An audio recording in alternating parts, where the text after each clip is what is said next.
All right, so basic misunderstandings of the star rotations doesn't prove a globe. A fundamental thing everyone should understand is the entire globe model was engineered based on the sky. Literally, that's how we engineered the globe model. Was we looked at the sky, looked at the stars, looked at the sun, looked at the moon. We came up with stories.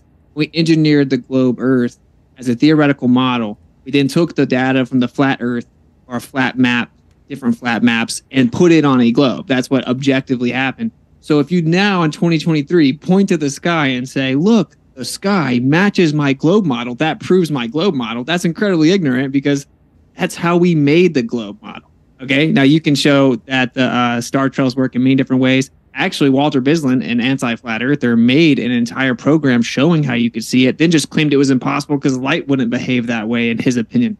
Okay, so you can actually watch it diagram out the entire southern star trails, every single observation, declination, inclination, everything about the stars completely mapped out on a plane Earth. You can also put a dome over top of concentric circles and get the exact type of rotation in the south. Basically, what it comes down to is the globe Earth is making a claim antithetical to empirical evidence, right? Like when we do all engineering projects, railways, bridges, long factories, 100 square miles. We use plane survey, which treats the Earth as flat and neglects any type of curvature. And that's how we do all engineering projects in the real practical world. And when we do anything technologically, we assume the Earth's not moving and we build it over top of a plane. So if all physical empirical measurements show that, you have to make calculative assumptions based on optics and then look at the sky, reify the model and reverse engineer it and somehow claim that it's a prediction.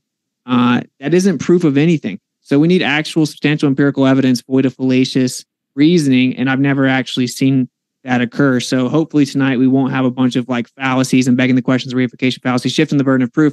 Fundamentally, it's said that, oh, well, since you're challenging the popular belief, you have the burden of proof. But that's incorrect, actually. Like you can say that, but the empirical evidence shows one thing. You're claiming the antithesis of that. You have the burden of proof. And flat's not a shape, in case people don't know. So anyway, it's just a description of the surface. I actually think that there's just land coming out of water, but either way, you guys have the burden of proof. Hopefully you'll substantiate that. You won't, though. You'll just say, I don't think this could happen on a flat Earth. We'll have to explain your misunderstandings. And hopefully by the end of it, we'll actually get to where you can substantiate physical demonstration and measurement of curvature and orbital motion. And until then, I guess we'll just sit here with all the empirical evidence.